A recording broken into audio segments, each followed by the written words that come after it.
On va pouvoir commencer.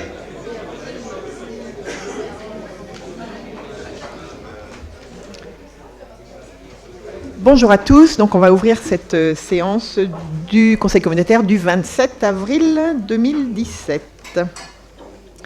Alors, tout d'abord, les pouvoirs. Annie Bambu qui donne pouvoir à Monsieur Loïc Nolot, Monsieur Perrier qui donne pouvoir à Dominique Bonin, Monsieur Johan Guilbault qui donne pouvoir à Claude Favreau. Un secrétaire de séance, ou une secrétaire, pardon. Alors, je ne vois pas qu'il n'y a pas Pascal, elle n'est pas là.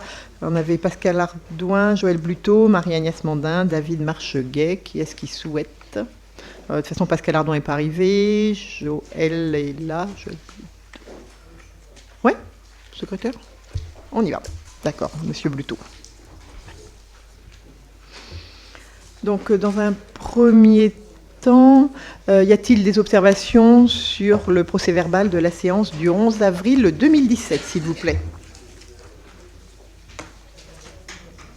Non ? Eh bien, parfait. On va donc commencer la séance de ce soir. Donc, le premier point à l'ordre du jour concerne la création d'un budget annexe sur les zones d'activité économique. Vous savez donc que la communauté de communes dispose depuis le 1er janvier de la compétence obligatoire en matière de développement économique, ainsi rédigée. Donc, action de développement économique dans les conditions prévues à l'article L4251, création, aménagement, entretien et gestion des zones d'activité industrielle, commerciale, tertiaire, artisanale, touristique, portuaire ou aéroportuaire, politique locale du commerce et soutien aux activités commerciales d'intérêt communautaire, promotion du tourisme, dont la création d'offices de tourisme. Il vous est donc proposé la création d'un budget annexe zone d'activité économique selon l'instruction budgétaire et comptable M14 développée en vigueur et vous informer que ce budget est assujetti à la TVA. Y a-t-il des observations ? Non. Donc je me vote. Des voix contre ? Des abstentions ? Non. Je vous remercie. Le point numéro 2, écoutez, je vais passer la parole à Joël. À l'espace aquatique Luçon, je vous fais grâce de tous les codes, les ordonnances et les décrets. Donc, rappel des faits, je rappelle que la communauté de communes du Pays de la Mer a conclu un marché de travaux pour la construction donc, de cet espace aquatique à Luçon.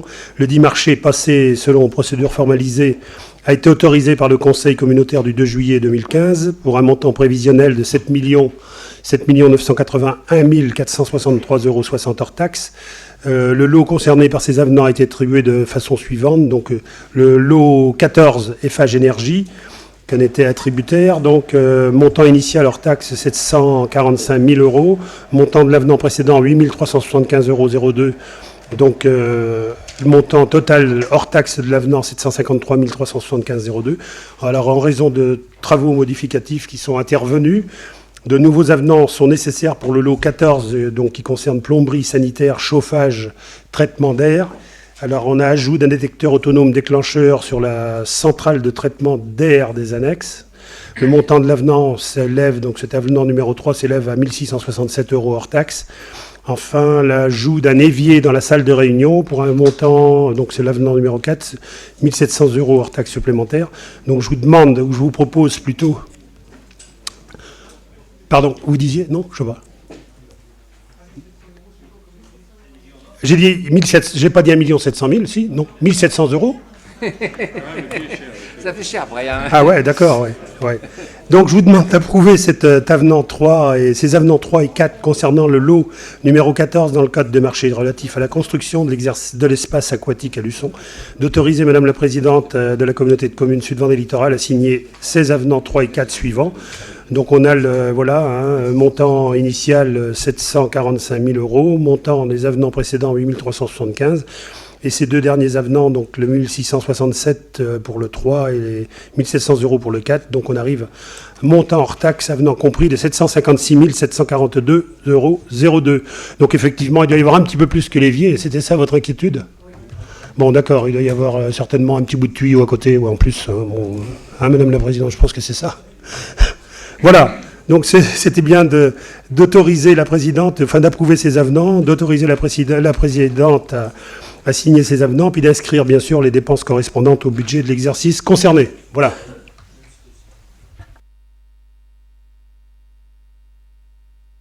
Autre question, accepter le prix le montant de l'évier. Ouais, ça, Joël, pardon, une question. Je vois pas. Là. Je suis là, je suis coincé. Là. Juste une question, puisqu'on parle de chauffage, Allez, je voulais savoir où en était, donc la question est comment allait-on chauffer cette piscine, puisqu'on avait parlé pendant un temps de se raccorder à Eurial pour réutiliser l'eau chaude. Aujourd'hui, on avait une subvention à hauteur de 40% en énergie renouvelable. Où en est-on aujourd'hui? Et bon, je voulais revenir aussi sur l'évier, mais c'est pas la peine, je pense que tout le monde a relevé le montant. Voilà. Ah oui, d'accord. Mais sur le chauffage, enfin je regarde maintenant au niveau technique. Ce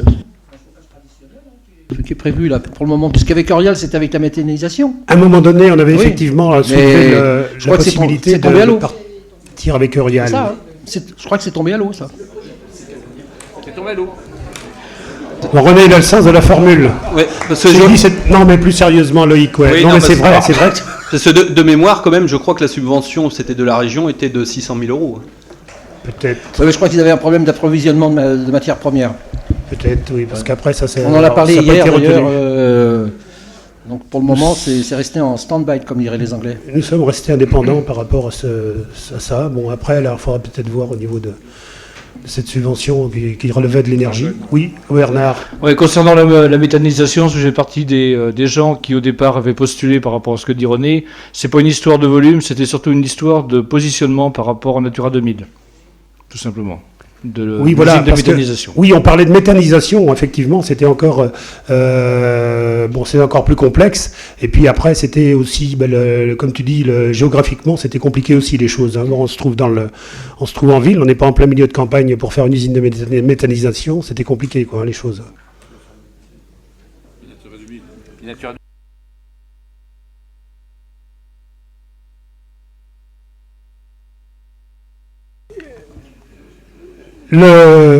C'est certainement. Enfin bon, là je demande le vote alors d'approuver qui est contre, qui s'abstient. Merci pour. Oui, Joël, juste oui, tu me répondras au niveau du chauffage quand même pour savoir comment échauffer. Oui, d'accord. Écoutez, promis, prochaine réunion. On se renseignera. Oui, on va se renseigner et revenir vers vous dès qu'on aura une information. On aura les choses plus précises, ouais. Non, mais c'est un chauffage traditionnel qu'il y a. Hein. Ouais. Pas un chauffage au gaz. Hein. Ouais. Au gaz. Hein, ouais. Oui, mais à un moment donné, on avait effectivement, il y a peut-être un an où, enfin je pense, je regarde vers Jean-Étienne, mais il y a plus d'un an, on avait pensé à ça à un moment donné. Méthanisation, et après, donc c'est des choses qui étaient restées en plan. Mais on reviendra vers vous avec l'information précise. S'il n'y a pas d'autres, t'as mis aux voix. Donc s'il n'y a pas, oui, je soumets à vos voix. Loïc? D'accord, une abstention. Une abstention, d'accord, ok. D'accord. Bon, t'apporteras les précisions. Deux, oui, d'accord, parce que tu as un pouvoir. Ouais, oui. il a voilà, un oui. pouvoir. D'accord. Voilà. On va pas dévier sur la piscine, puis en parler. On parlera en questions diverses. Il y a peut-être des petites choses à rajouter tout à l'heure par rapport aux quelques petits problèmes qu'on connaît d'humidité. Enfin, c'est pas grand-chose, mais enfin, il y a des choses qui sont en train de se faire. Et il y a une pompe qui avait été remise en place actuellement. Enfin, ça, c'est pour en aparté. Voilà. Ce coup-là, c'est bon, tout le monde on apportera, je vous le promets, les prochaines. Qui est contre, qui s'abstient? Merci. Avec deux abstentions. Voilà, très bien. Merci, Joël. Donc, on va passer au point numéro 3 et je vais donc donner la parole à Joseph.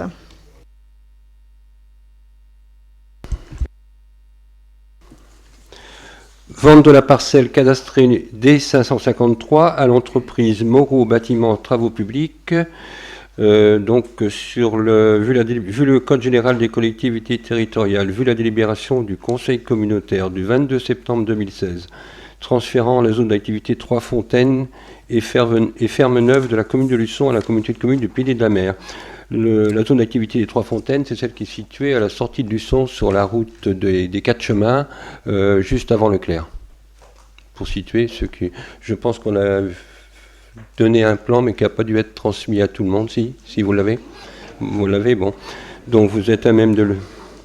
Alors, vu l'avis du service de France Domaine en date du 26 septembre 2016, donc je vous présente la demande de l'entreprise Moreau Bâtiments Travaux Publics, domiciliée au 16 rue des Blés d'Or sur la zone d'activité des Trois Fontaines à Luçon. L'entreprise est spécialisée dans le secteur d'activité des travaux de maçonnerie générale et gros œuvres de bâtiments. Elle vient de créer une entreprise de terrassement spécialisée dans les travaux hydrauliques tels que curage, protection des berges, entretien et création de digues. L'entreprise a besoin d'espace pour s'agrandir, construction d'un local professionnel entre autres, et souhaite acquérir la parcelle numéro D553 au 16 rue des Blés d'Or à la zone d'activité des Trois Fontaines à Luçon pour une superficie totale de 6 257 m². Le prix convenu est de 8 € le mètre carré, soit 50 056 € hors taxes et l'ensemble. Conformément à l'article 2241-1 du Code général des collectivités territoriales et à l'article 11 de la loi 95-127 du 8 février 1995 modifiée, relative aux marchés publics et délégations de services publics, le service des domaines saisi par la communauté de communes Sud-Vendée Littoral a estimé la valeur vénale du bien à 103 000 € hors taxes, les frais d'acte étant à la charge de l'entreprise. Il faut considérer que la parcelle est enclavée et que son accès est difficile. Considérant que la parcelle est également pas visible et qu'elle se situe derrière son siège social, si vous avez le plan, vous pouvez le constater, que la parcelle a été acquise dans le cadre du transfert de la zone d'activité à la communauté de communes Sud-Vendée Littoral au prix de 2,70 € hors taxe le mètre carré et qu'elle n'a pas fait l'objet d'un aménagement de la collectivité, et considérant le projet de développement de l'entreprise Moreau Bâtiments Publics, donc je vous propose donc d'arrêter le prix de vente à 50 056 € hors taxe pour cette parcelle d'une superficie de 6 257 m² à l'entreprise Moreau Bâtiments Travaux Publics et d'autoriser Madame la Présidente à signer l'acte portant transfert de propriété et tout document s'y afférent. Y a-t-il des questions ? Sachant que cette parcelle est enclavée derrière, qu'il y a d'un côté donc l'entreprise Moreau et l'entreprise Parpaillon. Entre les deux, il y a un chemin. Donc on a sollicité également l'entreprise Parpaillon pour savoir si elle était intéressée par la parcelle qui est derrière donc, son entreprise. Donc elle n'était pas intéressée. Donc on a donné quitus à M. Moreau pour qu'il puisse acheter toute la parcelle qui est derrière. Donc qui s'abstient ? Qui est contre? Donc merci. Voilà, donc Madame la Présidente, vous serez autorisée à signer l'acte pour cette cession de propriété. Nous avons donc une seconde cession de propriété proposée. C'est la parcelle ZT217 à l'entreprise Elio. Vous devez avoir eu également un plan. C'est toujours dans la zone. C'est l'entreprise Elio qui souhaite acquérir une parcelle. LIO, l'imprimeur. Lio. Oui, Lio, c'est ça, l'entreprise Lio, mais moi j'ai dit Lio, j'ai l'habitude de travailler avec eux. Bon. Donc l'entreprise qui est actuellement implantée donc, sur Luçon est en location donc, par rapport au bâtiment où ils sont, mais le bâtiment étant ancien et vu le coût demandé par le propriétaire, ils souhaitent construire un bâtiment neuf. Donc ils sont à la recherche d'une parcelle. Donc il y a une parcelle, celle qui est cadastrée section ZT217, située toujours zone des Trois Fontaines à Luçon, pour une superficie totale de 2125 m². Donc elle a en projet, cette société, de construction d'un local professionnel pour développer son activité et pouvoir bénéficier de nouvelles machines et d'un agrandissement des locaux pour le personnel. Donc, conformément à l'article 2241-1 du Code général des collectivités territoriales et l'article 11 de loi 95-127 du 8 février 1995 modifié, relatif aux marchés publics et délégations de services publics, le service des domaines saisi par la communauté de communes Sud-Vendée Littoral a estimé la valeur vénale du bien à 38 250 € hors taxe. Le prix convenu est de 18 € hors taxe mètre carré, soit un prix total de 38 250 € hors taxe. Donc les frais de géomètre et d'acte sont à la charge de l'entreprise. Donc je vous propose donc d'autoriser Madame la Présidente à céder la parcelle section ZT217 d'une superficie de 2125 m² au prix de 38 250 € hors taxe à l'entreprise Lio, ou toute personne morale pouvant s'y substituer, étant entendu que tous les frais afférents à la vente sont à la charge de l'acquéreur. Et bien sûr autoriser Madame la Présidente à signer tous les documents relatifs à cette cession. Donc y a-t-il des questions ? Qui s'abstient? Qui est contre? Merci. Très bien, je vous remercie. Donc, le point suivant concerne l'habitat, et c'est donc Daniel Latrigati qui nous le présente. Alors, proposition de vente d'un logement locatif sur la commune de Saint-Martin-Lard en Saint-Hermine. L'ancienne communauté de communes du pays de Saint-Hermine a réalisé la construction de plusieurs tranches de logements locatifs qui sont aujourd'hui la propriété de la communauté de communes Sud-Vendée Littoral. Un locataire occupant le logement locatif situé 5 lotissements Le Poteau à Saint-Martin-Lard en Saint-Hermine souhaite se porter acquéreur de ce bien. Le service local du domaine a évalué la valeur vénale du bien à 61 000 €. Il est proposé au conseil communautaire de céder ce bien au locataire actuel pour 61 000 €. À l'instar de ce qui était pratiqué auparavant par la communauté de communes du pays de Saint-Hermine, il est également proposé à l'Assemblée de verser une somme forfaitaire de 6 100 €, correspondant à 10% du prix de vente, à la commune de Saint-Martin-Lard en Saint-Hermine afin de tenir compte de la cession initiale du terrain d'assiette à l'euro symbolique. La construction de ce logement a été financée par des prêts locatifs aidés et une convention a été conclue avec l'État permettant aux locataires de bénéficier de l'aide personnalité au logement. Dans l'aide où le bien serait cédé, il y aurait donc lieu de passer un avenant à la convention constatant cet état de fait. Enfin, la gestion du parc logement locatif ayant été confiée à l'organisme Vendée Habitat, il aurait lieu de passer un avenant au mandat de gérance afin de prendre en compte la cession du logement. Donc, je propose donc au conseil communautaire d'accepter la cession de l'ensemble immobilier 5 lotissements Le Poteau à Saint-Martin-Lard en Saint-Hermine d'une superficie de 923 mètres carrés, de fixer le prix de vente de cet ensemble immobilier à 61 000 €, de mettre à la charge de l'acquéreur les frais d'acte notarié, d'autoriser Madame la Présidente à signer l'acte de vente, d'accepter le versement d'une somme forfaitaire de 6 100 € à la commune de Saint-Martin-Lard en Saint-Hermine, d'accepter la passation d'un avenant de convention conclu avec l'État afin de prendre acte de la cession du bien, d'accepter la passation d'un avenant au mandat de gérance conclu avec l'organisme Vendée Habitat afin de prendre acte de la cession du bien, et d'autoriser Madame la Présidente à accomplir toutes les formalités nécessaires à l'exécution par la présente délibération. Y a-t-il des questions?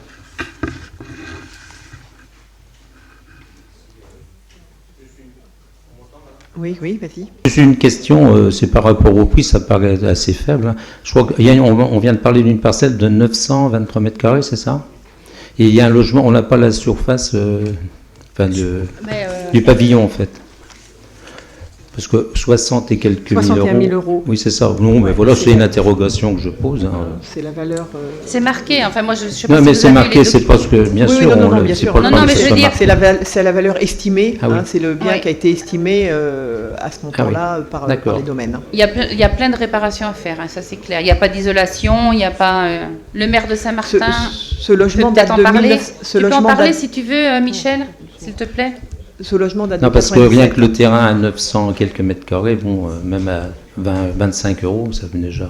Enfin, voilà, c'est tout. Je pense que les terrains à Saint-Martin-Lard en Saint-Hermine ne sont pas à 25 €. Ils sont combien tes terrains? 20 €. D'accord. Alors tu dis. Je dis qu'il y a beaucoup de travaux à faire, c'est sûr. Non, mais il y a eu un loyer de payer aussi par Et par puis c'est une l'occupant maison, tout le temps. c'est une hein. maison qui a été faite en 98, elle a 20 ans. Elle a été faite en 97 en effet, puis il y a un loyer qui a été payé tout le temps, donc c'est la valeur estimée du bien au jour d'aujourd'hui, la valeur résiduelle estimée du bien. Il y a un tout petit prêt qui reste, il est quasiment arrivé à échéance. Là, il est terminé. Il a été estimé par les domaines, c'est quelque chose que vous pratiquiez régulièrement, je crois, sur le pays de Saint-Hermine. Ça doit être le 4e logement qui est vendu comme ça à des locataires. Non, elle est la propriété de Sud-Vendée Littoral maintenant. En fait, elle était gérée par Vendée Habitat, mais c'était une propriété de la communauté de communes de Saint-Hermine à l'époque. Voilà. Donc du coup, c'est... L'ancienne communauté de communes du pays de Saint-Hermine avait 75 logements qui sont gérés par Vendée Habitat. Et quand il y a des acquéreurs, quand il y a des locataires qui se portaient acquéreurs, on était d'accord pour... voilà. Donc on faisait passer les domaines et il y a 10% de la somme qui est reversée à la commune pour avoir cédé le terrain. En dédommagement, en fait, du terrain initial, du fait que le terrain était donné à l'euro symbolique au départ. Voilà. C'est-à-dire qu'on a vu dans la ligne des emprunts qu'il y avait des emprunts qui avaient été faits pour tous ces... Donc il faut espérer que les emprunts sont échus. Attends, ouais, je vais, du coup, on a récupéré le détail parce qu'on s'était interrogé sur ça. Donc en fait, pour ce financement, ça a été couplé avec un autre logement qui, lui, a déjà été vendu en 2013. Et c'était un emprunt de 87 000 € en tout. Donc après, c'est ce qu'on a retrouvé. Hein. Et il est quasiment échu. Voilà, et il reste en intérêt, les intérêts qui restent dus sont de l'ordre de 270 €, et voilà, il est quasiment échu. Donc même s'il y a un remboursement anticipé, il n'y aura pas de frais supplémentaires au niveau de la banque. Voilà. On les a sollicités aussi pour le savoir. Tout à fait. C'est de permettre aux gens de rester dans leur logement, voilà. à un prix en effet attractif. On va le mettre aux voix si vous voulez bien. Est-ce qu'il y a des oppositions ? Des abstentions ? Non. Je vous remercie. Le point suivant concerne l'aménagement du territoire et donc c'est Jean qui vous en parle. Donc, cette délibération concerne une proposition de signature d'une charte de partenariat au cadre de l'Interscot de Vendée. Donc le syndicat mixte du Pays de Luçon qui portait le SCOT a été dissous au 31 décembre 2016 et c'est la commune du Sud-Vendée Littoral qui est désormais la structure porteuse du schéma de cohérence territoriale. Une réflexion avait été initiée en 2016 sur une démarche de l'Interscot regroupant des structures porteuses du SCOT en Vendée.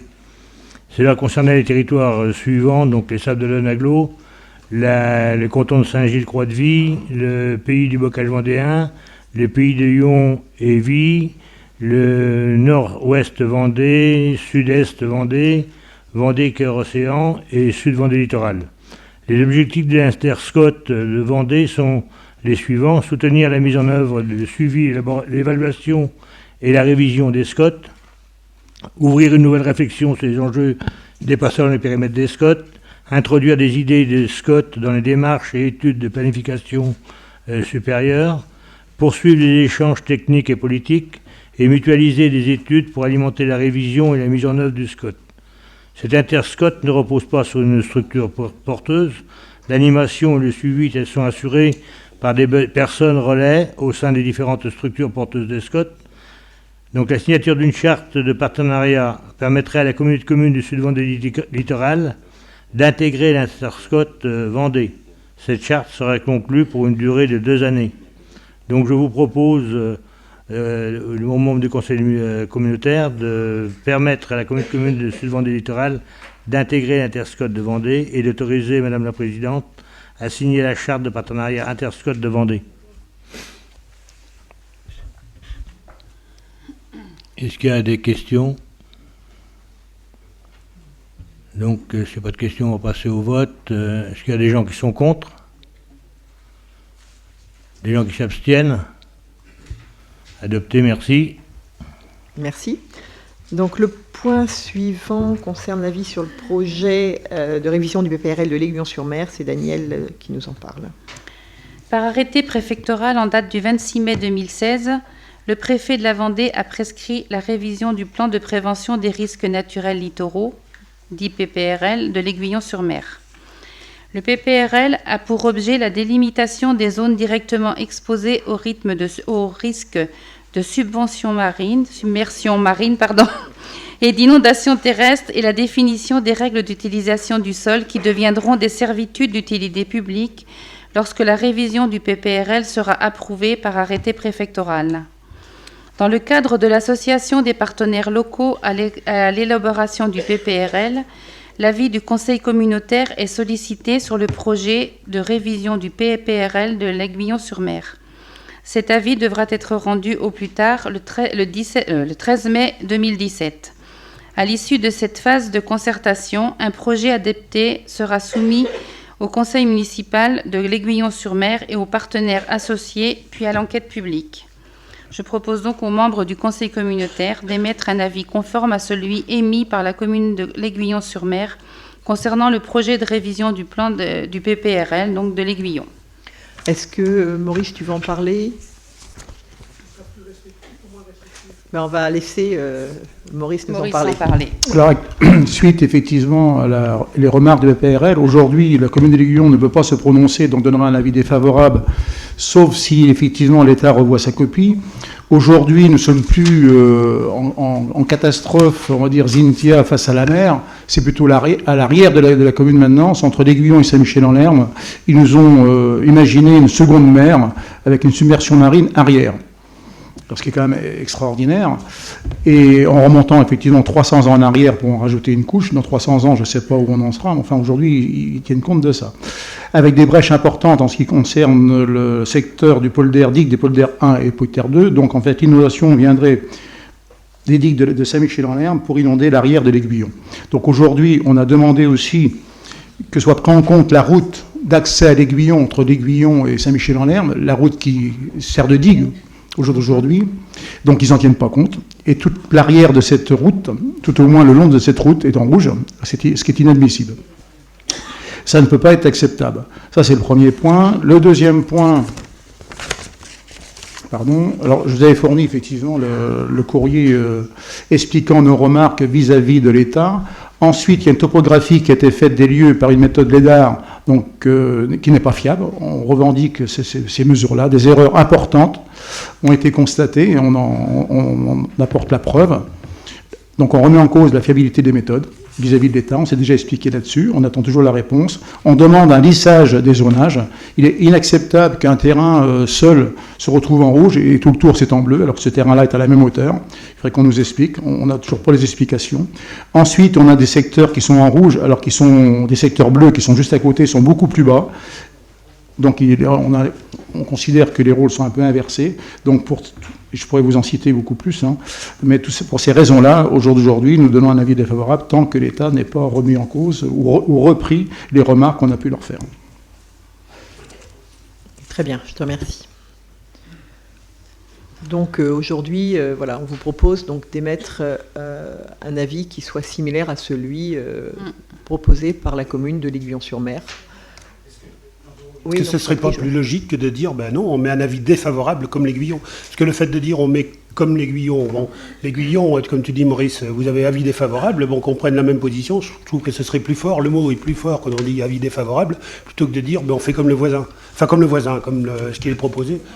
C'est peut-être des petites choses, non? Enfin, non, mais moi, je ne suis pas hostile à ce qu'on va. De toute façon, on va se prononcer sur un avis défavorable, puisqu'on va suivre la commission, on va suivre l'avis de l'Aiguillon-sur-Mer. Donc, en effet, tu as raison, on peut très bien spécifier que nous allons, dans la délibération, que nous allons un avis défavorable, conformément à la décision de la commune de l'Aiguillon-sur-Mer.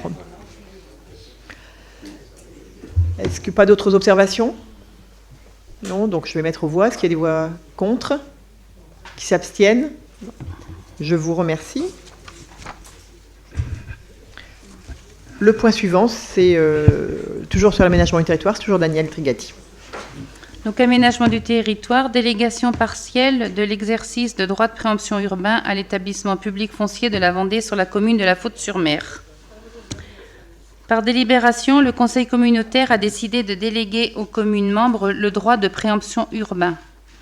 Par délibération, le conseil municipal de La Faute-sur-Mer a délégué en partie son droit de préemption urbain à l'établissement public foncier de la Vendée sur des périmètres visés dans la convention de maîtrise foncière qu'elle a conclue avec l'établissement foncier de Vendée, soit 2 secteurs de la commune de La Faute-sur-Mer, le secteur de l'avenue de la Plage, pour une surface donc globale de 1914 m², le secteur de la Pointe d'Arcet, pour une surface globale de 43 717 m².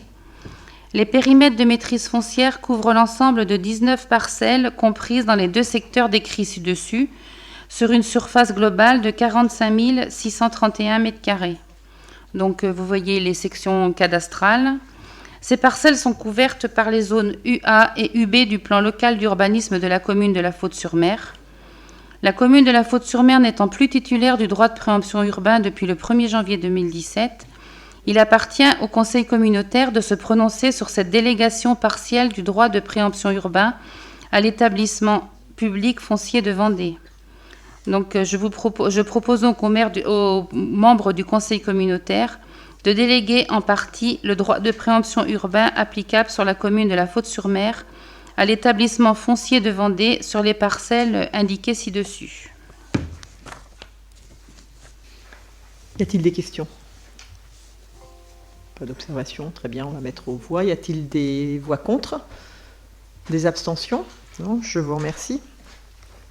Ensuite, tu continues en fait, Daniel. Vas-y. Donc, aménagement du territoire, reprise de la procédure de l'élaboration du plan local d'urbanisme intercommunal à l'échelle de l'ancienne communauté de communes du pays de Saint-Hermine. La communauté de communes Sud-Vendée Littoral est tutélaire de la compétence plan local d'urbanisme, document urbanisme tenant lieu et carte communale. Le conseil communautaire est informé que par délibération en date du 16 juin 2015, la communauté de communes du pays de Saint-Hermine a prescrit l'élaboration du plan local d'urbanisme intercommunal avec le volet Habitat, PLUIH, sur son territoire. Le travail d'élaboration du PLUIH a été engagé début 2016 et le projet d'aménagement et de développement durable, PADD, a été débattu en conseil communautaire le 13 décembre 2016.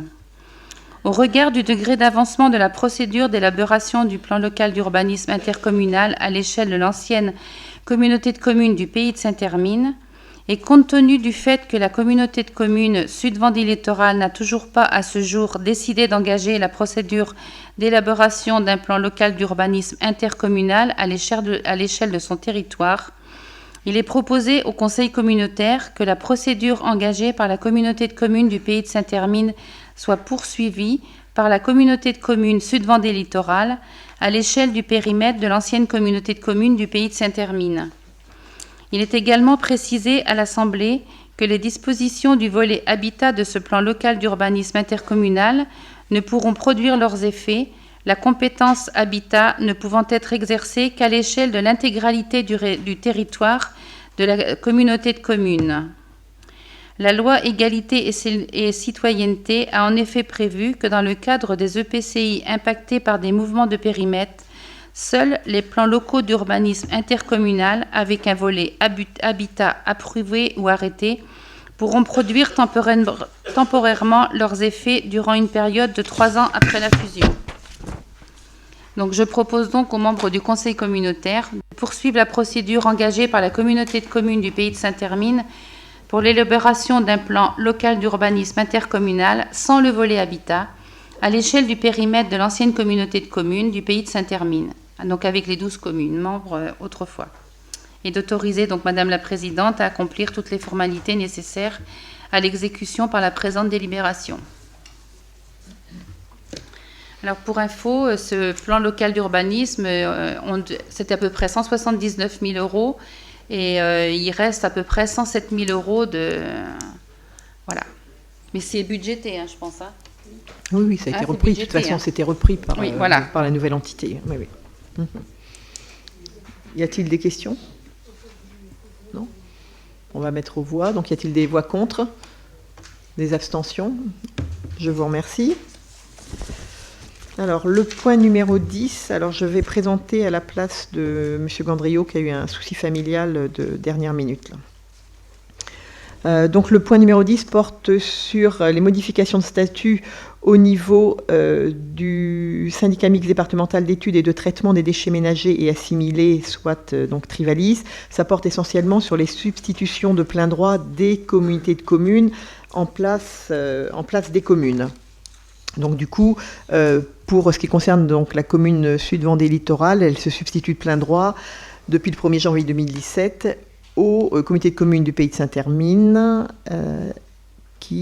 et au syndicat mixte pour l'élimination des ordures ménagères du secteur de Luçon, c'est-à-dire le SMEOM. Il vous est donc demandé d'approuver le projet de statut du comité syndical mixte départemental d'études et de traitement des déchets ménagers et assimilés de la Vendée en date du 14 mars 2017. Y a-t-il des questions? Je vais mettre aux voix. Y a-t-il des voix contre? Des abstentions? Non, je vous remercie. Le point suivant concerne la prolongation par avenant de la délégation de service public relative à l'exploitation de la fourrière animale de Luçon. La commission environnement a engagé une réflexion quant à la gestion de la compétence fourrière animale, mais dans cette attente, compte tenu des délais et surtout afin d'assurer la continuité de service public, il vous est donc proposé de prolonger du 1er juillet au 30 septembre 2017 le contrat qui était établi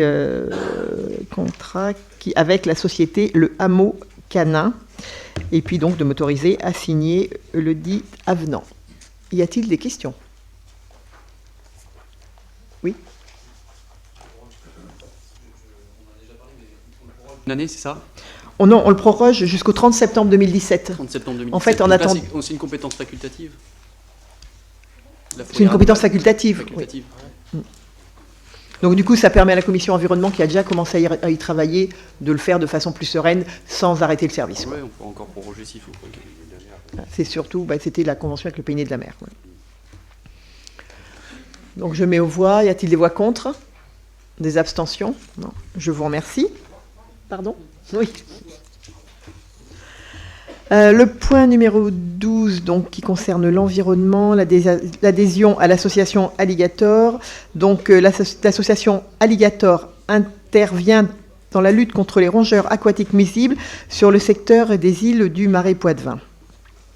Donc, il vous est proposé d'adhérer à l'association Alligator dans un premier temps, de désigner un membre titulaire, nous vous proposons M. Gandriot, un membre suppléant, nous vous proposons M. Froment, pour représenter la communauté de communes Sud-Vendée Littoral au sein de l'association, et de verser une cotisation de 20 € par an au titre de cette même adhésion. Y a-t-il des questions? Non, je mets aux voix. Y a-t-il des voix contre? Des abstentions? Non, je vous remercie. Le point suivant concerne les conventions pour la lutte contre les ragondins. Donc, vous savez, là aussi, la commission travaille sur une harmonisation des différentes conventions passées avec le FGDON. Vous voyez vous avez pu constater que donc on a des différentes dates au niveau des arrêts de conventionnement. Donc, ce qu'il vous est proposé, c'est de renouveler les conventions pour les territoires des 2 anciennes communautés de communes du Pays Né de la Mer et des îles du Marais Poitevin, l'une s'arrêtant donc en juillet, non, s'arrêtait au 31 décembre 2016, de façon à ce que tout le monde s'arrête en même temps et pouvoir retravailler aussi et voilà, repartir sur des bases harmonisées. Et de m'autoriser donc à signer ces conventions. Y a-t-il des questions? Non, donc je mets aux voix. Y a-t-il des voix contre? Des abstentions? Je vous remercie. Le point suivant concerne SICODEM avec, pareil, des modifications de statut, tout simplement dues aussi à la création des comités de communes, donc Pays de Luçon-Fontenay et la communauté de communes Sud-Vendée Littoral. Donc le SICODEM est impacté par cette modification de périmètre et il convient de se mettre en conformité avec les décisions du préfet. Donc il vous est demandé d'adopter le projet de nouveau statut de SICODEM et de m'autoriser à notifier la présente délibération au président du SICODEM. Y a-t-il des questions? Non, je mets aux voix. Y a-t-il des voix contre? Des abstentions? Merci. Le point suivant, c'est le SIDEV et c'est Jean-Pierre Roch qui nous en parle. Une disposition que vous avez eu à prendre dans la plupart de vos communes, que vous prendrez si elle n'est pas prise, elle concerne la révision des statuts du SIDEV et l'extension du périmètre. Ces modifications sont essentiellement dues à plusieurs choses. D'une part, la loi sur la transition énergétique pour une croissance verte, la loi TECV, qui donne d'autres compétences, de nouvelles compétences pour le SIDEV, qu'il a déjà commencé à mettre en application, et nous serons concernés notamment au niveau de notre comité de communes par la mise en place du plan climat énergie air territorial, dont nous avons eu la première réunion d'ailleurs hier. Deuxièmement, elle est consécutive également à la loi NOTRe telle qu'il vient de vous être expliqué, avec de nouveaux périmètres pour les comités de communes, donc une modification des représentants au niveau des EPCI, et enfin la troisième chose, c'est la position de La Roche-sur-Yon agglomération qui a sollicité son adhésion au CIDEV dernièrement, en date du 7 février dernier. Donc, il vous est proposé de revoir les règles de représentation des adhérents afin d'augmenter la représentation notamment des EPCI et de tenir compte de l'arrivée de la Roche agglomération qui a rejoint le CIDEV. Et également des modifications de distribution d'électricité et de gaz qui vont impacter le CIDEV, ajoutant ainsi de nouvelles compétences facultatives relatives à l'avitaillement des véhicules au gaz et à la production d'hydrogène, et ainsi qu'à la loi transition énergétique. Il est notamment indiqué que les modifications relatives aux comités territoriaux de l'énergie et aux règles de représentation des adhérents n'entreront en vigueur qu'à compter du renouvellement du mandat des conseils municipaux et communautaires élus en 2014, soit à compter de 2020.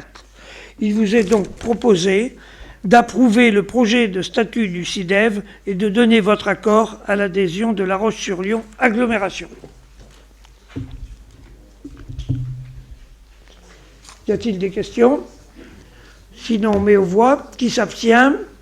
Qui est contre? Personne. Merci. Merci Jean-Pierre. Donc le point suivant, lié au tourisme, et donc c'est Patrick qui nous en parle. Peut-être. Sur le tourisme. Alors, toujours le problème quand on fait plusieurs choses à la fois. Je l'avoue. D'abord, je voulais vous dire, avant de présenter les 4 rapports, vous donner quand même quelques indications sur les chiffres économiques. Le territoire du Sud-Vendée littoral représente 11% de la capacité d'accueil touristique de la Vendée. Alors c'est important de le dire. Et comme on va parler également de dépenses, c'est aussi important de regarder les impacts économiques de l'activité touristique. C'est 100 000 lits touristiques. Donc c'est vrai, 90% sont positionnés sur le littoral. On peut estimer pour notre intercommunalité, à partir des données publiées par Vendée Expansion, un volume de 3,5 millions de nuitées et une dépense touristique annuelle de l'ordre de 250 millions d'euros. Vous voyez que ça commence à peser dans l'économie. Je pense à Joseph et on est bientôt ensemble avec vous, d'ailleurs, pour la semaine prochaine, pour travailler sur le projet de territoire. C'est environ 3800 emplois qui sont aujourd'hui liés au tourisme. Donc je voulais quand même redire ces éléments un peu fondamentaux parce qu'on est souvent dans l'activité de notre compétence, mais on oublie de dire à quoi elle sert. Et vous voyez, c'est en fait la plus grosse entreprise de notre territoire intercommunal, un pack de 3800 emplois. Ceci étant, je vous propose plusieurs rapports. Les 2 premiers ont trait à l'adoption de la convention d'objectifs intervenant entre la communauté de communes et la société publique Sud-Vendée Littoral Tourisme. Vous retrouvez cette convention en annexe 11. Donc, je vous rappelle que notre office de tourisme communautaire à compétence territoriale est limité parce que, en disposition de la loi Montagne de la fin de l'année 2016, il existe un autre office de tourisme pour la commune de La Tranche-sur-Mer. Je le rappelle sans vous rappeler l'histoire de l'intégration communautaire associative d'abord, puis communautaire. Il convient de mettre en œuvre une convention dite d'objectifs permettant de clarifier les relations qui interviennent entre la collectivité, communauté de communes et son satellite, société publique locale.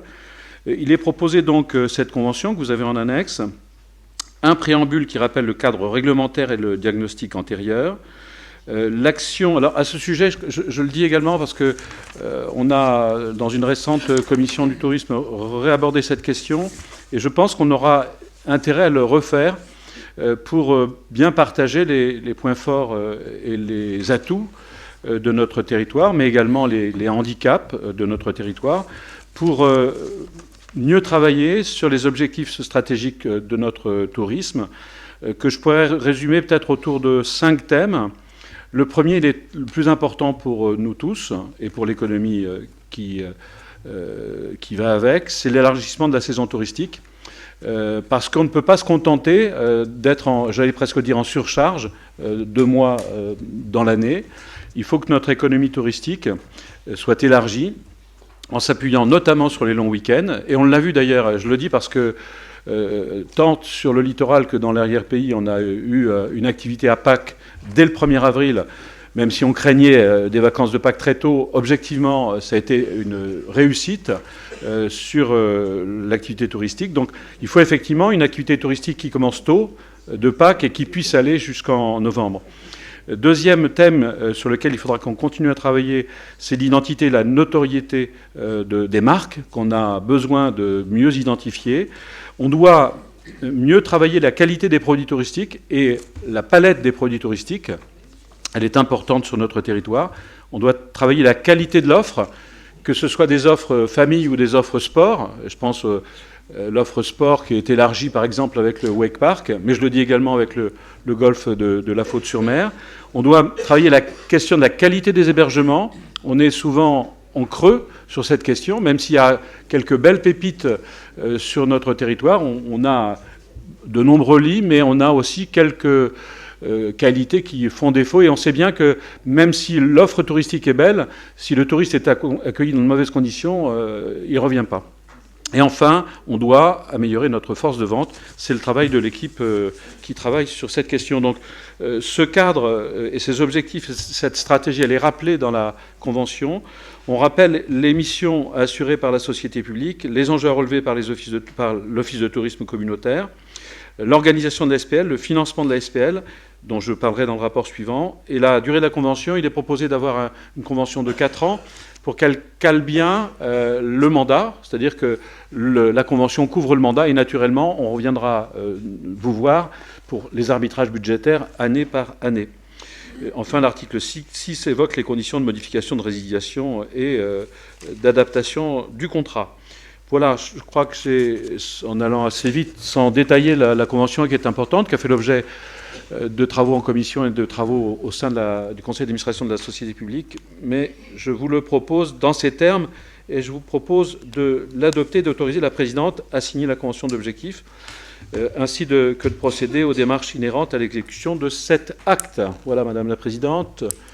S'il y a des questions, la partie financière, c'est le rapport d'après. Donc, si vous avez des questions, vous aurez des réponses dans la partie suivante. S'il n'y a pas de questions, y a-t-il des votes contraires? Y a-t-il des abstentions? Merci, ce rapport est adopté. Présidente, le rapport 17. Donc, cette fois-ci, on rentre dans la boîte financière, puisque la Convention précise le cadre. Alors, ce n'est pas très nouveau, puisque vous avez déjà voté le budget communautaire qui intègre ces dépenses. Mais je me permets quand même de vous les présenter après le vote du budget. C'est dans cet ordre qu'il faut le faire. On a également travaillé en commission et en conseil d'administration de la SPL ces questions. Vous avez globalement 3 financements qui sont adossés sur la Convention. La première concerne des subventions au titre de l'Office de tourisme communautaire à compétences territoriales limitées. Il s'agit d'un financement à hauteur de 637 500 €. Je précise que la totalité des charges relatives à cette activité, Office de tourisme communautaire à compétences territoriales limitées, est de 807 500. Donc vous voyez qu'il y a d'autres recettes qui viennent notamment de la production de l'Office communautaire. La section d'investissement de la société publique n'est pas subventionnée par la collectivité communautaire. Elle finance son activité qui s'établit à 44 000 € par de l'autofinancement ou de la dette, une dette courte, parce qu'on est en train de refondre avec l'objectif d'avoir un site Internet complètement de qualité, ce qui n'est pas encore le cas, pour la préparation de la saison 2018. Donc 44 000 € de dépenses d'investissement, mais pas de financement par subvention. Le deuxième financement, c'est au titre de l'écomusée Maison du Maître de Digue. Il s'agit là d'un financement de 54 000 € pour des dépenses qui s'établissent à 60 000 €. Donc vous voyez là aussi le delta entre la part intercommunale et la totalité du budget. Je précise que la Maison du Maître de Digue était une compétence communautaire de votre territoire, Île-du-Marais-Poitevin, et que Pascal, que je ne vois pas, qui est représenté, aura la responsabilité comme vice-présidente d'accompagner la société publique sur cette partie d'activité qui est Également, je le dis et je remercie Guy Barbeau, et qui est également accompagné au titre de la vice-présidence en charge de la culture, parce que la Maison du Maître de Digue, c'est un produit touristique, mais c'est d'abord un produit de médiation culturelle, si on veut le dire dans l'ordre. Donc il y a un travail croisé entre nous. Troisième financement, il s'agit des financements au titre de l'événement Rencontres annuelles du patrimoine et de la création, à hauteur de 9 000 €. Je remercie Jean-Louis, je l'ai vu tout à l'heure, il est là-bas. Jean-Louis Rouleau, qui, comme vice-président de la SPL également, anime ces rencontres qui étaient également des rencontres communautaires, Brigitte. Et je précise qu'elle génère une dépense globale de mémoire, Jean-Louis, de 42 500. Donc vous voyez que la part de financement communautaire est relativement faible à cet égard.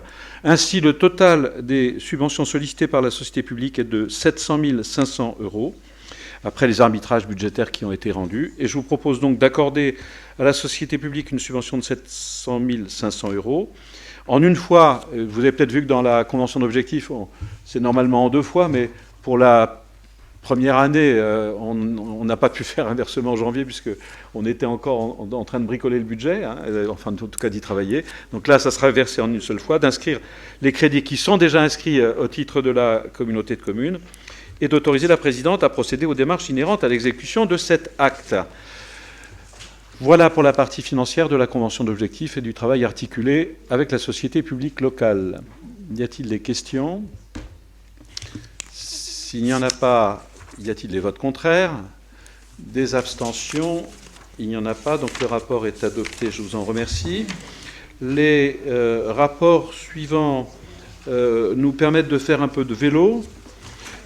C'est un axe important de notre travail autour de ce qu'on appelle le programme Destination Vélo. D'abord un tour de vélo à la Faute-sur-Mer, mais vous voyez, c'est pour une somme assez minime, puisque la participation financière de la communauté de communes est de 3 450 €.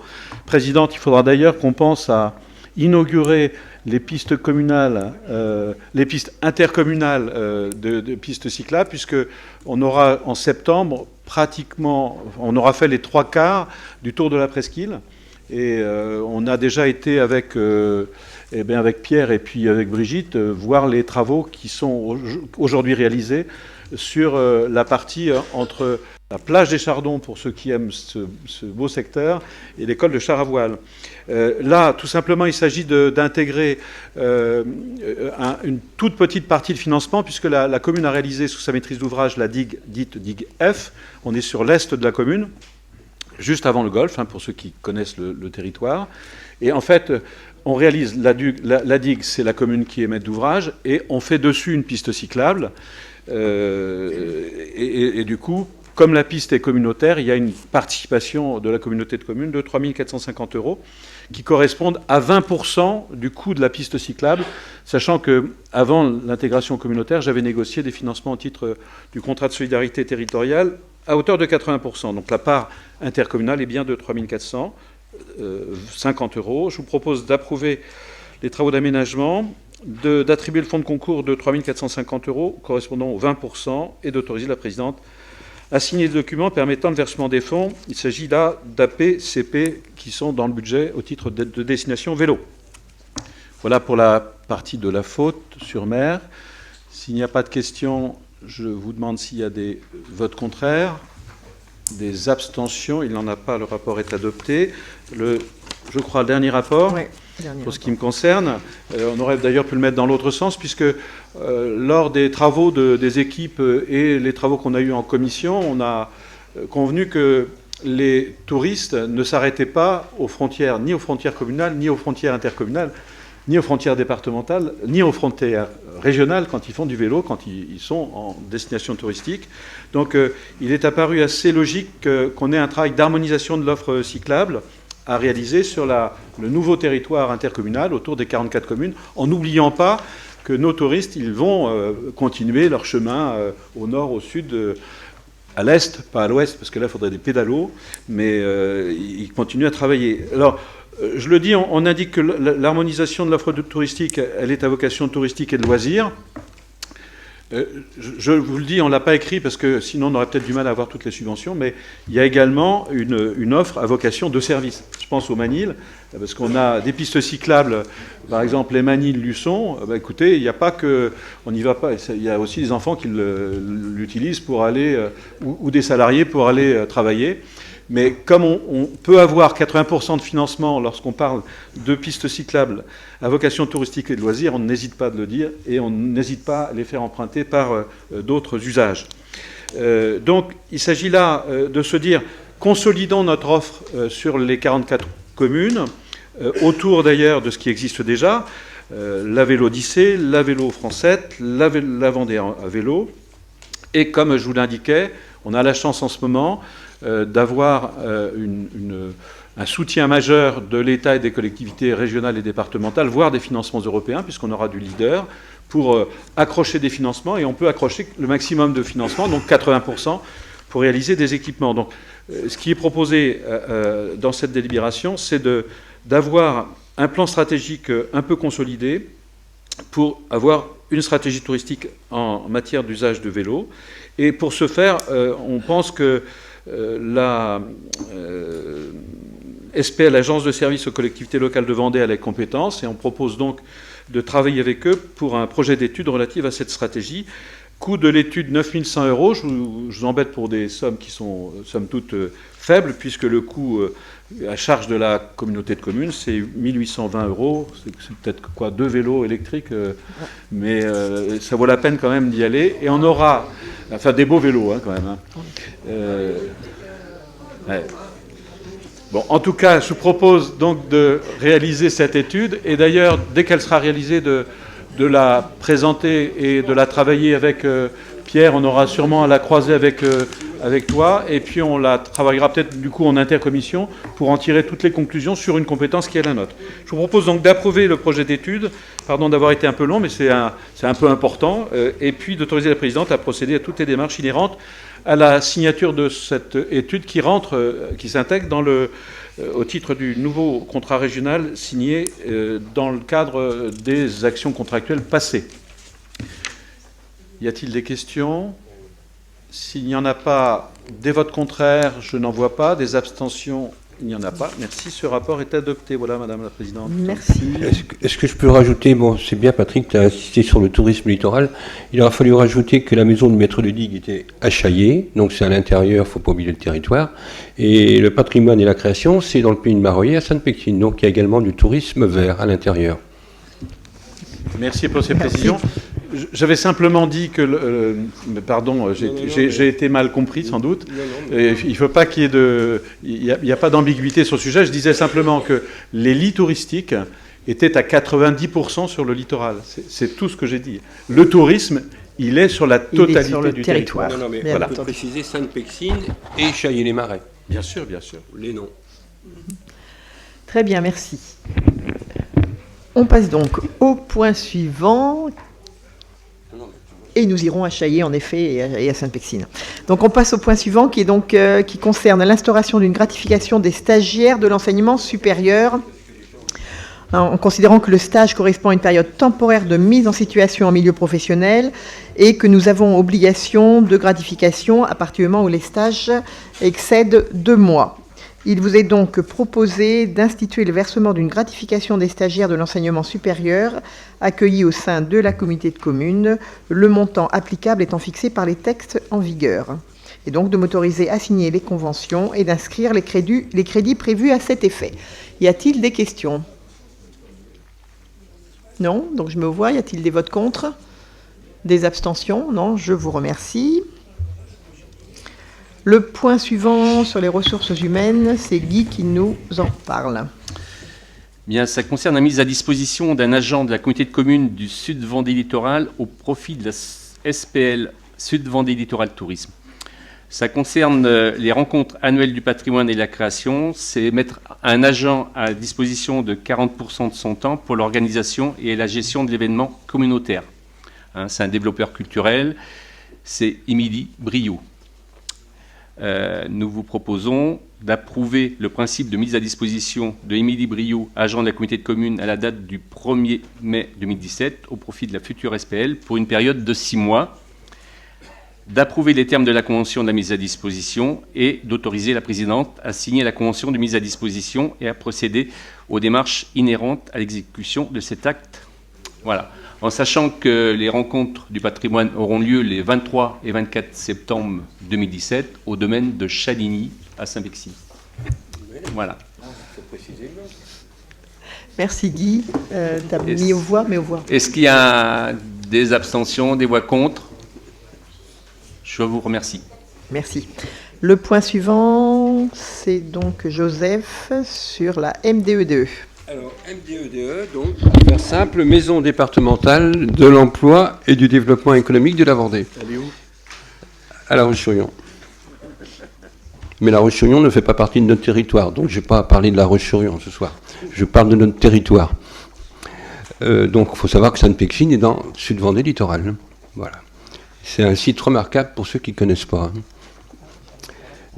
Voilà. Alors, je vous rappelle que la Maison départementale de l'emploi et du développement économique de la Vendée s'engage dans toute action et toute initiative mettant en adéquation l'offre et la demande sur le marché de l'emploi. Elle s'implique tant dans des actions directes auprès des entrepreneurs que dans celles menées en partenariat avec les acteurs de l'emploi, à savoir Service de l'État, Pôle emploi, Cap emploi, Mission locale de l'emploi et les collectivités locales. Son implantation départementale constitue une valeur ajoutée qui permet d'apporter une connaissance spécifique des territoires et une vision globale des bonnes pratiques et ainsi faire bénéficier équitablement des moyens mis en œuvre et développer des partenariats forts. L'équipe de la Maison départementale de l'emploi et du développement économique de la Vendée informe et oriente, facilite l'accès et le retour à l'emploi, accompagne les employeurs, crée du lien entre interentreprises, renforce l'action des services publics, étudie, analyse et préconise des actions pour l'attractivité des zones d'emploi. Je vous rappelle que la MDE-DE est un groupe pour l'intérêt public où chaque membre consultatif est représenté à l'Assemblée générale par 3 représentants et 3 suppléants qu'il désigne selon les modalités qui lui sont propres. Considérant que la communauté de communes Sud-Vendée littoral doit être représentée par 3 titulaires et par 3 délégués suppléants, appelés à siéger avec voix délibérative en cas d'empêchement du délégué titulaire. Au vu de ces éléments et conformément aux dispositions du Code général des collectivités territoriales, il y a lieu de désigner 3 délégués titulaires et 3 délégués suppléants pour représenter notre communauté de communes à la Maison départementale de l'emploi et du développement économique. Donc je vous propose de désigner 3 délégués titulaires pour nous représenter donc à la MDE-DE. Donc il vous est proposé comme délégué titulaire donc moi-même, Joseph Martin, monsieur Jean-Étienne et monsieur Pierre Careil, donc comme délégué titulaire, et en délégué suppléant, M. Patrick Join, Mme Brigitte Hibert et M. Guy Barbeau. Alors, je vous soumets donc ces 6 noms, donc 3 titulaires et 3 suppléants. Y a-t-il des observations ou des questions? Qui est contre? Qui s'abstient? Donc, je vous remercie pour les délégués qui sont désignés. Merci. Le point suivant, c'est Guy de nouveau. Bien, c'est concernant la passation d'une convention de partenariat avec le syndicat mixte Angers-Nantes Opéra pour le spectacle Histoire sacrée, et ça concerne la validation des tarifs et la signature d'une convention.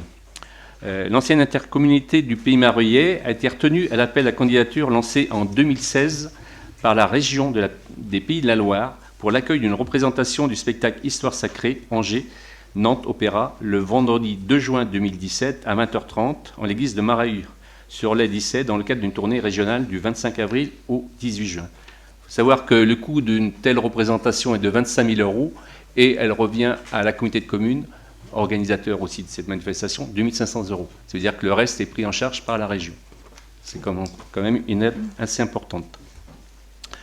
Alors, ce qu'on vous demande, c'est de valider les tarifs, 10 € plein tarif et 5 € en tarif réduit pour les mineurs, étudiants, demandeurs d'emploi et personnes en situation de handicap, et d'autoriser aussi la présidente à signer la convention qui détaille un peu toutes les relations techniques et administratives avec cet organisme.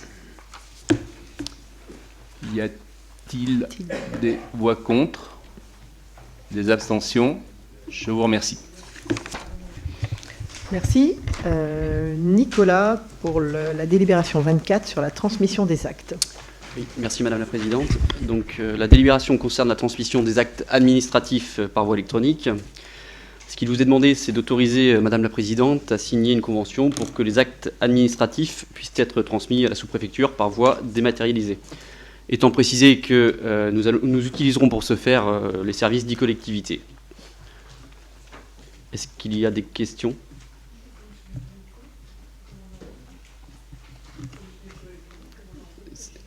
Oui.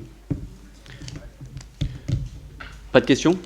S'il n'y a pas de questions, je vous propose de passer au vote. Est-ce qu'il y a des votes contraires ? Des abstentions ? Parfait, merci. Voilà, je vous remercie. Alors, on va passer à un autre point en questions diverses, si vous voulez bien. Et écoutez, je vais redonner la parole à Nicolas, nous allons donc parler du logo. Merci, Présidente. Donc, simplement vous rappeler que fin 2016, un groupe de travail s'est constitué. Un groupe de travail composé à la fois d'élus, mais également certains membres du Conseil de développement, donc des représentants de l'hôtellerie de plein air, de la grande distribution ou encore du monde associatif. On s'est attaché les services d'un prestataire du nom de Web Créatif basé à Chantonnay pour nous accompagner dans cette mission, sachant qu'on avait au moins trois défis, hein, il y en a d'autres, mais au moins j'en ai identifié trois conséquents. Le premier, c'était de réussir à synthétiser les 4 anciens territoires, pas forcément un dossier facile. Faire en sorte ensuite, si possible, que tout le monde s'y retrouve, ils s'y reconnaissent. Et puis également, si possible, faire apparaître assez subtilement la ville-centre, le bassin de vie de Luçon. Donc il fallait trouver un dénominateur commun. Celui retenu par le groupe de travail, c'est l'eau. Alors l'eau, la goutte d'eau, tout simplement pour le lait, la mer, enfin le marais. Il nous semblait que c'était un bon dénominateur commun. Et puis, il fallait également faire ressortir des couleurs. Donc là, il y avait, 4 couleurs par ancienne intercommunalité. Le Bordeaux, le fuchsia pour le Mareuillet. Donc là, c'était un clin d'œil au vin rouge. Voilà. Ça tâche, ouais. Le bleu pour le Pays de la Mer. Bon, voilà, la mer. Le vert pour les anciennes îles du Marais. Voilà. Et enfin, le jaune pour le pays de Saint-Hermine, à la fois pour symboliser donc l'activité économique, mais aussi l'agriculture, qui nous semblait important de mettre en lumière. Donc voilà pour les couleurs. Concernant les polices, on est parti sur quelque chose qui soit à la fois visible de près comme de loin, donc avec l'absence d'empattement par rapport au nom Sud-Vendée Littoral. Si vous observez bien, il y a ce qu'on appelle des ronds parfaits pour le D, pour le A, pour le O.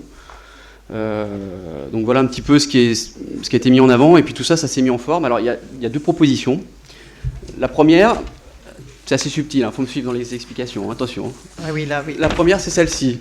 Donc vous avez des gouttes d'eau par couleur. Ce qu'il faut retenir, c'est que vous avez en fait 2 gouttes d'eau associées. Et 2 gouttes d'eau associées finalement forment une espèce de cœur. Voilà, c'est subtil encore une fois, mais schématiquement on peut le retrouver. Hein. Les graphistes, ils sont payés aussi à réfléchir. Hein. Donc, ensuite, on a voulu associer donc, finalement les 4 anciens territoires pour former finalement un trèfle, synonyme de chance pour notre nouveau territoire. C'était l'idée du graphiste. On a ensuite un trait noir qui représente la courbure du lait. Donc là, c'est pareil, c'est d'un point de vue graphique, il faut le rechercher. Ou alors le L de littoral. Et puis pour ceux qui sont très très observateurs, vous avez une surbrillance au plein milieu qui représente finalement la ville-centre, la ville de Luçon qui brille, ou alors on pourrait y voir aussi les flèches de la cathédrale. Enfin bon, il y a toute une symbolique, on peut après observer. Ça c'est le graphiste qui nous l'a présenté. Et puis on a une mouture un peu différente qui est la seconde, qui est plus représentatif des gouttes d'eau, avec le trait de côte qu'on identifie là, le fameux trait par-dessous.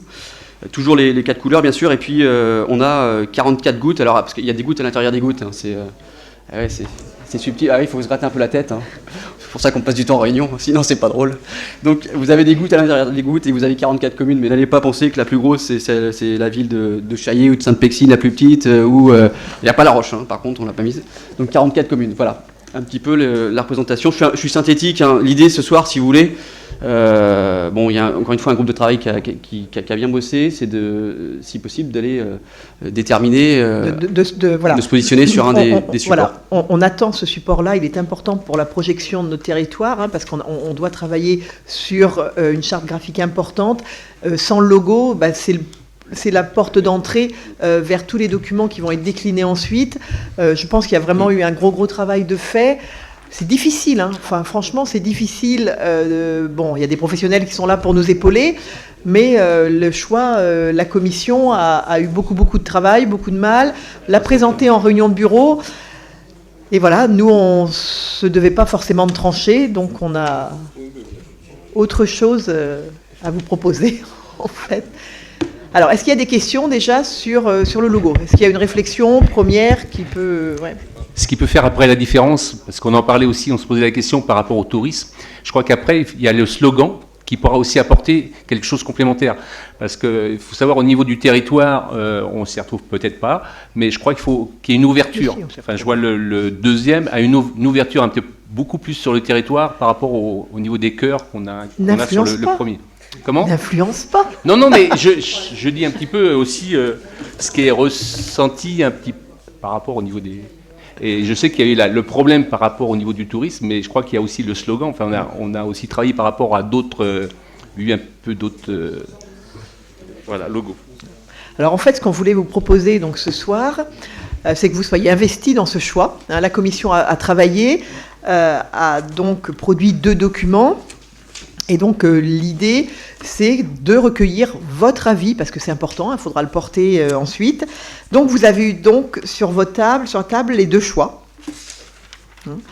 Et on vous demande de nous donner, de nous déposer, soit sur le bureau de Mme Montborne ou Vinciane. Vinciane va faire ce travail de collecte.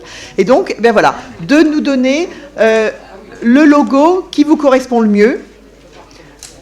Parce que on ne va pas recommencer un travail fort long et difficile. Donc vous donnez à Vinciane votre choix.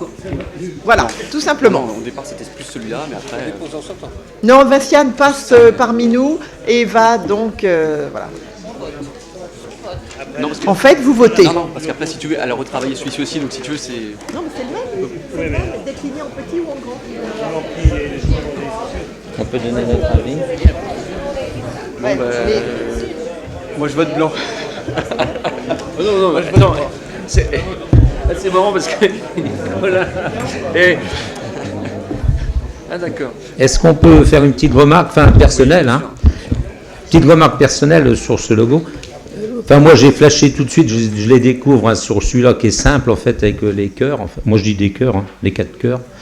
Pourquoi ? Parce que je pense que, alors ça c'est personnel, il faut être prudent là-dessus, c'est que l'autre, quand il sera appliqué tout petit sur des documents, il ne voudra rien dire. Enfin, je veux dire, il ne sera pas tellement identifiable, alors que l'autre, quel que soit... On a essayé, c'est pour ça qu'en fait, on a essayé, c'est vrai, de l'imprimer sous d'autres formats pour que vous ayez une vision en gros. Et là, tu as complètement raison. Enfin, quel que soit le choix que vous allez faire, quand c'est tout petit, on n'a pas la même vision. Hein. C'est ça. Mais l'autre reste visible beaucoup plus, quelle que soit la grosseur. Voilà. Parce que l'interprétation des concepteurs, là, ça devient un peu subtil et je crois que les gens ne se posent pas cette question. Madame la Présidente, est-ce qu'on peut connaître le coût de cette fabrication? Pardon, je vais me... Oui, je suis là. Ah, est-ce qu'on peut connaître le coût de la fabrication? Nicolas, tu veux bien répondre, s'il te plaît? Je vais dire une bêtise. Sincèrement, Loïc, je te fournirai les chiffres, mais de mémoire, je crois que c'est de l'ordre de 4 000 ou 5 000 euros, mais je n'ai plus les chiffres en tête. Pour tout. Ouais, je te redirai ça. Ça reste raisonnable. Juste pour petite info, on avait changé il n'y a pas si longtemps que ça le logo de la Comcom du Peigné de la Mer, et je trouvais qu'il était très beau. C'est dommage de ne pas pouvoir le réutiliser. On sait pour pouvoir faire la synthèse de tout le territoire, mais c'était un très beau logo et qui avait été très bien réussi. C'est vrai qu'aujourd'hui, pour signifier la fusion de 4 intercoms, c'est compliqué. Mais une petite pensée pour le logo qui était bien réussi. Mais on avait fait le même travail, franchement, nous aussi, mais c'est vrai que on va démarrer une nouvelle entité, un nouveau logo. Ouais, puis Loïc, juste pour préciser, c'est l'ancien prestataire qui avait réalisé le logo du Pays de la Mer qui était retenu, donc c'est le même prestataire.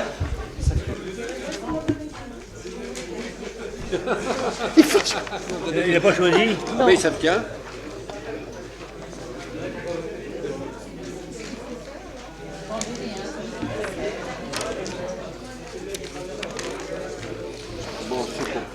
Voilà, sur ce, s'il n'y a pas d'autres interventions, je vais donc clore ce conseil communautaire du 27 avril. Et puis, on va vous dire ça assez rapidement. On va regarder le logo retenu. Je vous remercie. Brigitte, juste, j'ai retrouvé l'info là pour le coût du logo. Alors, donc, oui. je te dis pas de bêtises, 2145 €. Voilà. D'accord, merci. Voilà. Attendez 2 petites minutes et on vous le dit, soit vous l'aurez dans l'entrée. On n'en a pas pour longtemps.